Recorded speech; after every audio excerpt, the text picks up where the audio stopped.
American troops began returning home from the war to end all wars 1 century ago.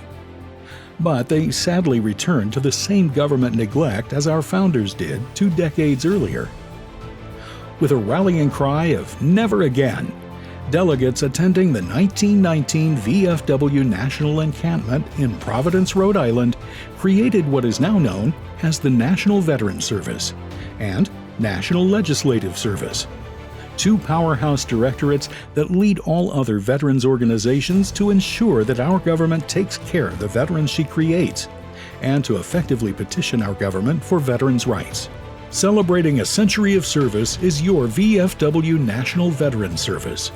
And celebrating a century of advocacy is your VFW National Legislative Service. And although birthed 100 years ago, the work they continue to do for America's veterans, service members, and families is just as important today as it was then. We are competing with thousands of special interests. And while members of Congress are happy to say that they'll do anything for veterans when they're in campaign trail, when it comes to voting, many of them don't follow through. Our service officer work is second to none, and our legislative advocacy on Capitol Hill is legendary. Over the past century, the VFW has helped to shape and create countless laws that continue to help all veterans, service members, and their families. Today, our legislative focus is on the proper implementation of recent VFW legislative victories, such as the VA Mission Act, the Forever GI Bill, Appeals Modernization, and the Blue Water Navy Act.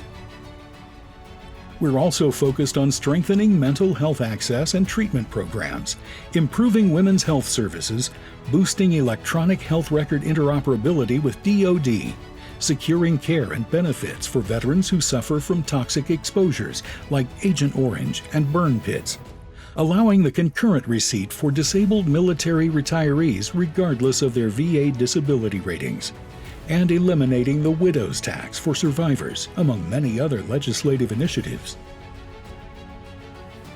While I was still serving, I frankly had no clue that there were men and women working tirelessly on Capitol Hill to be my voice. They were working hard with our friends in Congress to make sure that I was taken care of. I wish every service member and veteran knew the important work we do here on Capitol Hill. Much has changed over the past century, but one thing that hasn't is the service and sacrifice of those who don the uniform and the hope for their safe return to their loved ones. All should be rightfully proud that our VFW has their backs in the field, in garrison, and when they transition back into civilian life and beyond. We are the veterans of foreign wars, and when we say no one does more for veterans, we can prove it.